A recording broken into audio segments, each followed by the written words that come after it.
embrace the naysayers, we embrace criticisms. They are an integral part. We can't have, if we're all to think alike, everybody, we're all of one mind, one mindset, this country will collapse in no time. Even North Korea, Iran, etc., you still find dissidents. Yeah, you still find dissidents. Even when the price is very high, you find people criticize their governments and get into all manner of trouble. Even in Russia, the guy died, the dissident, the one who was opposing Putin. It was always clear that he would die eventually. He died. Dmitry Medvedev, the name is not coming, it's been a long time. But we all know that he eventually died. Opposition leader, he eventually died, right? So there are many examples. Even Ghana here, Kwame Nkrumah's time, etc. So that is it. So please, the opposition voices are welcome. But if you are more constructive too, it's better. But if you can be more constructive, well, you still talk nonetheless. So those are my initial comments. But the other concern here, it's important you quoted the Constitution, because even though governance is a continuum, would have policies like this start. Yeah. The president knows very clearly that he has less than 4 years to implement this. Yes. Some of the details in there would have to live beyond him. Yeah. We have seen policies funded with the taxpayers' money, truncated when there's a change in administration. In fact, we spent almost $1 billion on planting for food and jobs. Yes. Right? Yes. As to whether the objectives were achieved or not, the evidence and the verdict is out there for us all to see.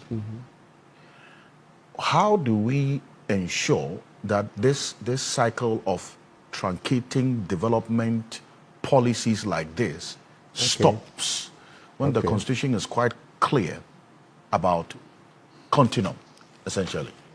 Yeah, so there is the Article 35, Clause 7. It says that as far as practicable, a government shall continue and execute projects and programs commenced by the previous governments. Let's read again. It says, Article 35, Clause 7 of our Constitution, 1992. As far as practicable, a government shall continue and execute projects and programs commenced by the previous governments.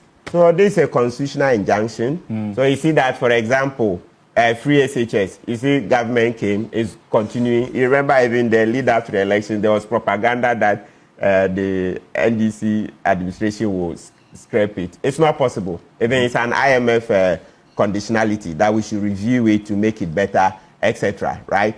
So you see that part, it says as far as practicable.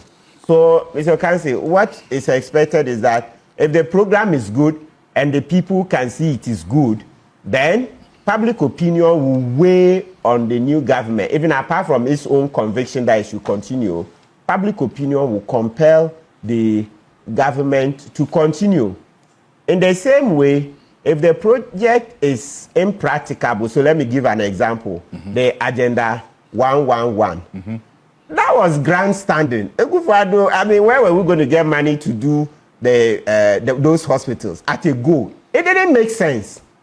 Building over 100 hospitals at a time, it didn't make sense. And they brought it at a point that citizens were angry to further excite. So that one, you think that JM is going to do that? He can't. It doesn't make sense. Let's be very, build 110 hospitals, all, or they say 111, all at a time. Where? How? It doesn't make sense. So such a project, it's clear that the government cannot continue it. But naturally, government would build as many more hospitals as possible. So that is it. So that's one practical example, right? So now, more direct to 24-hour economy. The aspects that are existential, so let's say the encouraging agriculture. Yes, you know that without food, we would not survive. So those aspects, it's expected that when the next government comes, the next government will continue, right? Just as so, this, we've mentioned it several times. Feed Ghana is just another name. Well, not just. It's another name for planting for food and jobs. Of course, it's been made to look better. But before planting for food and jobs, in the 70s, we had what? Operation Feed Yourself. And then you would come to the 80s, PAMS card, aspects of it covered agriculture, the structure adjustment projects, etc. Then you would come to the inclusive growth. NDC, their first, the professor is here, the economic project, something growth, the shared growth. Ghana Shared Growth and Development Agenda 1. Ghana Shared Growth and Development Agenda 2. Thank you. Ghana Shared Growth and Development Agenda 1, Ghana Shared Growth and Development Agenda 2. All of them different names. But bottom line, every government that comes will have to support certain industries. There is no two ways about it. So those ones, they are bound to continue, but under different names. But the ones that are obviously burdensome and would kill the economy if they were literally implemented, those ones the government would scale down. So even if Akufo-Addo didn't have Agenda 111, it's no brainer that this new government has to build more hospitals. You don't need it's no brainer. Every government will build some hospitals, will build some roads, would give tax incentives to some industries, etc. So those they are bound. So some are bound to be continued, and others are bound to be jettisoned or modified. Maybe let's say modified, because you can't totally jettison everything. Are bound to be modified. So you scale down on the rate at which you pursue that particular project. Look, even school projects. See how vindictive we were. Certain school projects, when Akufo-Addo took over, we all know that we need educational facilities. Certain school projects were abandoned. Then they started new ones altogether and finished those ones. This government, James administration came, and they are now finishing some of those school projects they started before they left office. You see? So the point is that, yes, I reckon what you're saying, that sometimes we get extremely vindictive. But you know, you can also see that over the years, we are becoming more refined. And then more conscious. More citizens are plugging in. More citizens are holding government to account. So hopefully the excesses would come down. It's a continuum, like you said. Indeed, because in the end, it's a taxpayer's money, is it not? Yes. I mean, and if you say that, for instance, some policies were not well thought through, but then implemented, knowing that it cannot be completed. Yes. And at some point, we need to start holding people accountable. Governments accountable for the dissipation of the resources, of the taxes. Because to the extent that if you have policies that are not well thought through, but then you go ahead and implement it knowing you can't complete. Yes.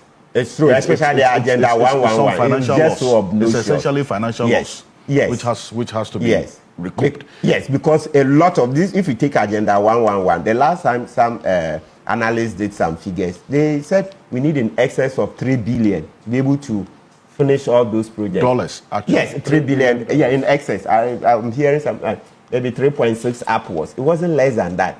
Where are you going to find 3.6 billion to pump into only hospitals? Then what will happen to Nkukon Kete, my favorite program? Nkukon Kete, very, very important. You see, at first people sought to deride JM for it. But agriculture, don't we? The poultry industry is collapsed. So when people were laughing at him when he talked about Nkukon Kete, I was like, but these people laughing, are they aware that the poultry industry is collapsed?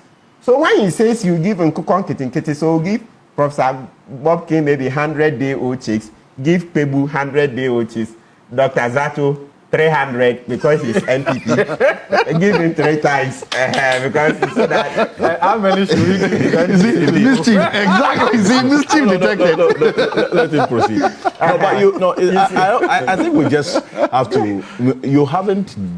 I think it's on record. You haven't denied that you are a member of the NPP. It's just. No, he can't deny. I just continuously make reference to his professional affiliation. Yes, exactly. You can't deny me. I was also NPP till about 2002, 2003. Okay. I was not happy with Kufuor at all. I thought when Kufuor came, one city will not get lost. Those days on campus, we were told that Kufuor is a very rich man, self-made. Rawlings had not led any good life, blah, blah, blah. When Kufuor takes over, we'll see. He will fight corruption ruthlessly. By no time, yes, I saw with what I saw, nobody can convince me. Before himself, he was corrupt. Let's redirect. Let's so I said, redirect no, and I'm come not back. doing this party things.